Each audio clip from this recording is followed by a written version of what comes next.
Kisah pohon kurma menangis karena rindu Rasulullah.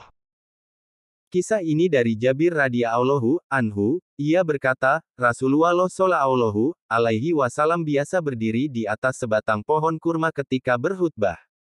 Setelah dibuatkan mimbar, kami mendengar sesuatu pada batang pohon kurma tersebut seperti suara teriakan unta yang hamil. Sehingga Nabi shallallahu alaihi wasallam turun, lalu meletakkan tangannya pada batang kurma tersebut. Setelah itu, batang pohon itu pun diam.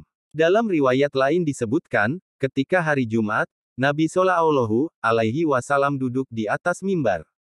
Lalu batang kurma yang biasa beliau berkhutbah di sana itu berteriak, hampir-hampir batang kurma itu terbelah. Dalam riwayat lain disebutkan, lalu batang kurma itu berteriak seperti teriakan anak kecil. Maka Nabi Shallallahu alaihi wasallam turun lalu memegangnya dan memeluknya. Setelah itu, mulailah batang pohon itu mengerang seperti erangan anak kecil yang sedang diredakan tangisannya sampai ia terdiam.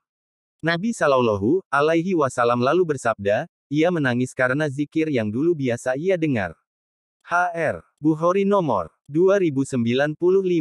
Disebutkan dalam Riyadh Ash-Shalihin karya Imam Nawawi pada hadits nomor 1831. Tangisan pohon kurma, tanda mukjizat Nabi. Kisah tangisan pohon kurma merupakan kisah yang benar-benar nyata yang diketahui dari Khalaf, yang belakangan, dari Salaf, yang sebelumnya ada.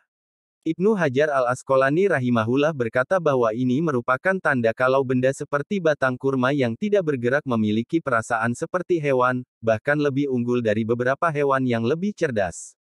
Hal ini sesuai dengan firman Allah Ta'ala di mana sebagian ulama maknakan secara tekstual. Langit yang tujuh, bumi dan semua yang ada di dalamnya bertasbih kepada Allah. Dan tak ada suatu pun melainkan bertasbih dengan memujinya, tetapi kamu sekalian tidak mengerti tasbih mereka. Sesungguhnya dia adalah Maha Penyantun lagi Maha Pengampun. Quran Surah Al-Isra, ayat 44.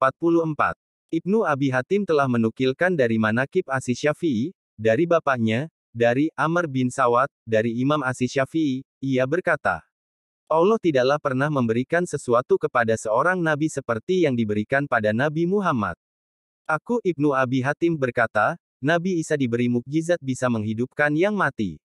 Imam Syafi'i berkata, Nabi Muhammad Shallallahu alaihi wasallam diberi mukjizat bisa mendengar suara rintihan batang kurma yang menangis karena ia tidak mendengar lagi zikir yang dibaca Nabi ketika Nabi beralih menggunakan mimbar.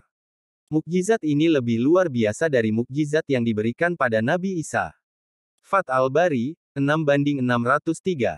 Pohon kurma menangis karena cinta dan rindu pada nabinya, bagaimana dengan kita manusia?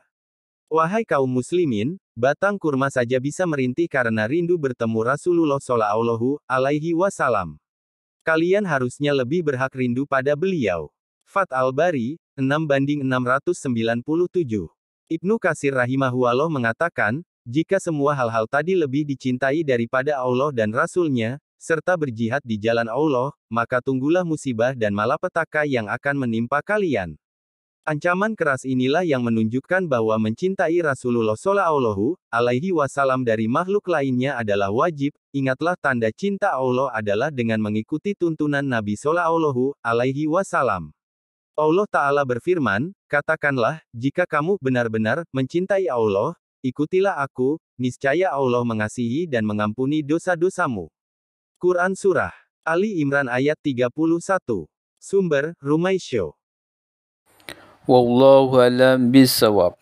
Semoga Allah beri taufik dan hidayah untuk kita semua. Amin.